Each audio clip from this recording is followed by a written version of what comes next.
Until Silence of the Lambs was released in 1991, the serial killer thriller movie genre mostly consisted of sensational slasher horror movies that relished in whatever grisly forms of torture and murder the filmmakers could think up.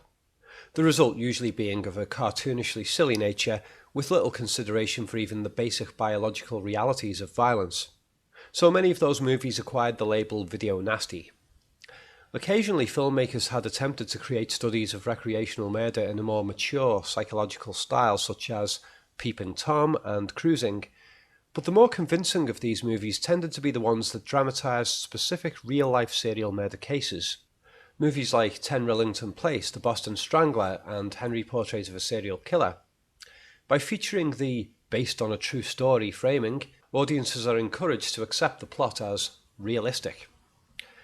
The factual history confines of a serial killer movie based on a real-life case often bring a greater sense of realism by restricting the scriptwriter's misplaced imaginations regarding a topic that few of them understand, but very often the filmmakers have to fill in gaps in the known evidence in order to flesh out their story for the screen. The problem with the fill-the-gaps approach is that the filmmakers have to make their own uneducated assumptions, and so with the movies Henry Portrait of a Serial Killer and The Boston Strangler, each were based on cases with extremely limited evidence in the first place that has divided opinion even among professional investigators. The resulting movies are not only unrealistic, but can end up feeling like a cheaply written TV movie or a slasher movie disguised as a psychological thriller.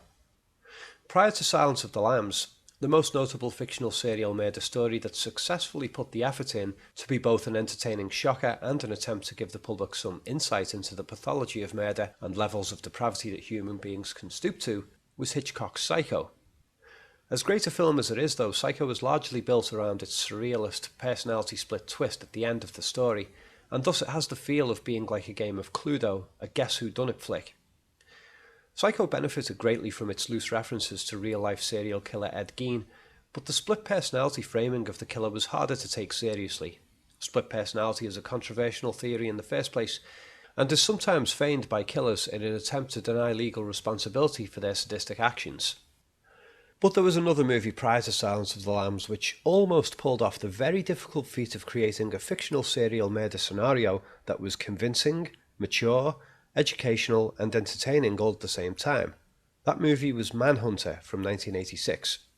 It's a sort of prequel to Silence of the Lambs, primarily in that certain characters such as Hannibal Lecter and FBI investigator Jack Crawford are present in both movies and there's some basic story continuity.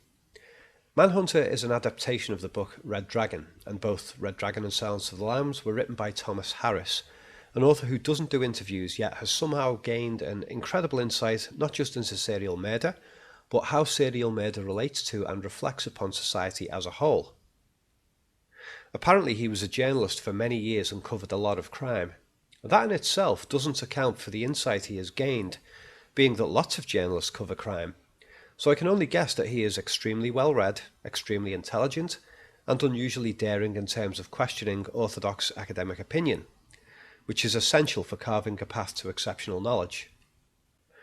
In my opinion, Red Dragon is the greatest educational fictional novel ever written on the subject of serial murder, but the movie adaptation Manhunter, while being superbly casted and directed, doesn't do the novel justice. The simple fact is that the child abuse depicted in the novel, which leads character Francis Dolarhyde into becoming a serial killer in adulthood, is not suitable to the movie format.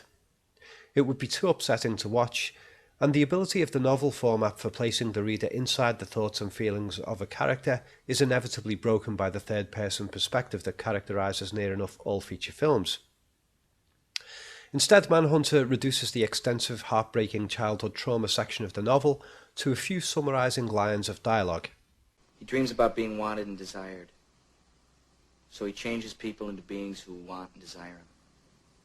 Changes? It's a word. Killing and arranging the people to imitate it.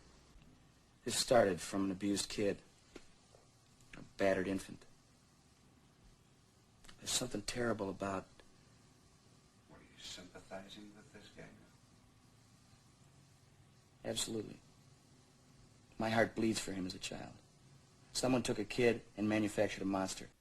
They give a good summary, but the viewer's understanding of that summary is somewhat confined to their own limited imagination of the trauma experienced by the child character. People don't generally understand their own childhood development, so they're unlikely to be able to reverse engineer somebody else's childhood trauma and abuse from a few verbal statements. Harris's book fills in the gaps of our developmental knowledge by outlining several contributing factors to the serial killer mindset. The infancy stages of emotional neglect, which impairs the development of empathy, the horror of a child being permanently trapped with an abusive parental figure, and no access to outside adults who could potentially offset the developmental impairment. The feeling of normal society being an entirely separate and mysterious world that will never accept the unwanted child. For example, the novel explains that even in adulthood, the killer character has still never been inside somebody else's house. Other people's houses are mysterious to him. And the novel outlines the early childhood experiences of being subjected to extreme violence, which then becomes buried in the future killer's subconscious, forever affecting their perceptions but remaining unknown to both the adult serial killer himself and the psychologists and investigators trying to make sense of the depraved crimes later in life.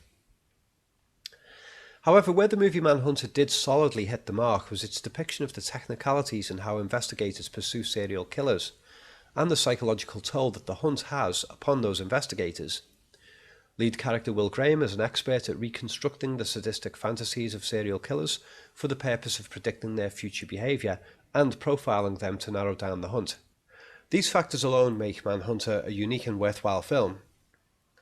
At the time of release, it was arguably the best and most mature fictional movie on serial murder, but the often cheesy 80s soundtrack gives an unfair Miami Vice feel to the story, and the poorly rewritten ending strays far from the novel. It has a well-earned cult following, but it was also, in my opinion, commercially marred by the bleakness of the story. 5 years later, in 1991, Silence of the Lambs was a smash hit, successfully connecting to the mass audience where Manhunter had failed. There are a number of elements that gave it the commercial edge over its predecessor. Hannibal Lecter had transformed from a cold-blooded and terrifying psychopath, as brilliantly played by Brian Cox in Manhunter, into a majestic, hypnotic, and even charming Jekyll and Hyde figure, akin to Count Dracula. In fact, there's even a scene where a dopey police officer makes that very comparison. Is it true what they're saying? Huh? Some kind of vampire? The revamped Lecter character alone was enough to make Silence of the Lambs a hit film, but it definitely wasn't the only factor that contributed to its success. The presence of a female lead character also opened up the film's appeal to female viewers and added a generally feminine touch to offset the bleakness of the narrative. The score was much more suitable as well, Miami Vice keyboards and guitars replaced by a proper orchestral emphasis on tragedy. And greatly to its credit, Silence of the Lambs doesn't revel in the facets of serial murder that audiences most object to, sadism. It mostly bypasses sadism, and instead it dwells on the self-transformation motives of serial killers, and unlike Red Dragon, it manages to do this without going a lot into details of child abuse. But where Silence of the Lambs really excels, in my opinion, is how it defines the psychological impact of serial murder cases upon those of us who are neither victims of serial killers nor have been subjected to the developmental impairments common to serial killers. Our perceptions of normality and human decency are brutally challenged when we learn about the horrors of recreational murder.